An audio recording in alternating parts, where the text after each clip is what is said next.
येवला तालुक्यात झालेल्या अवकाळी पाऊस व वादळामुळे घरांचे, कांदा चाळी, सोलर प्लेट, केळी व अन्य शेती पिकांचे मोठे नुकसान झाले.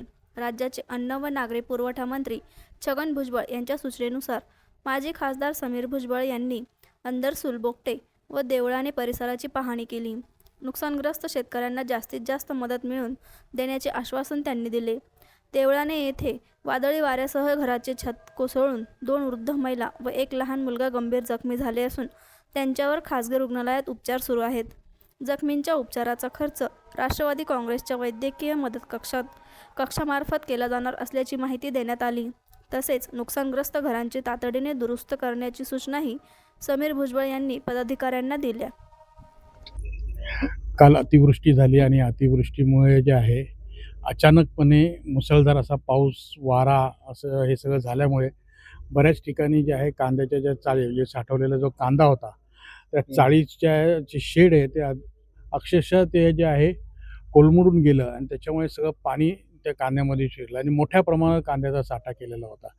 ते एक शेतकऱ्याचं मोठ्या प्रमाणात नुकसान झालं. काही घरं आहेत, त्या घरांवर जे पत्र्याचे शेड आहेत आणि त्या शेडवर पत्रे राहावेत म्हणून विटाचं बांधकाम केलेलं होतं.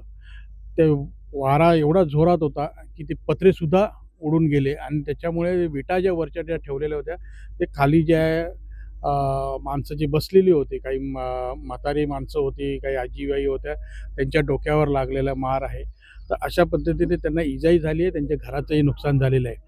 आदरणीय भुजबळ साहेबांनी काल जे आहे जे पेशंट्स आहेत, 3 पेशंट मावट हॉस्पिटलमध्ये ॲडमिट आहे, त्यांचा औषधोपचार वगैरे सर्व जे आहे खर्च करण्याचं जे आहे मान्य केलेलं आहे. त्याचबरोबर आता पंचनामासाठी लोकं आलेले आहेत, पंचनामा करायला सांगितलं आहे. काही ठिकाणी सोलरचं नुकसान झालं आहे, काही ठिकाणी कांद्याच्या चाळीचं नुकसान झालं आहे, काही घरांचं नुकसान झालं आहे.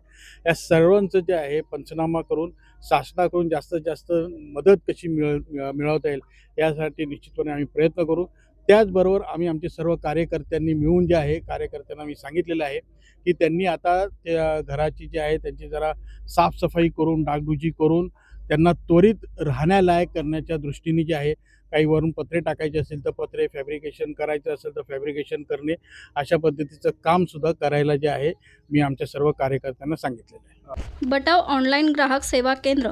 अर्जंट पासपोर्ट फोटो काढून मिळेल. ठिकाण अमरधाम रोड, विक्रांती हॉटेल समोर, येवला. बटाव photo studio.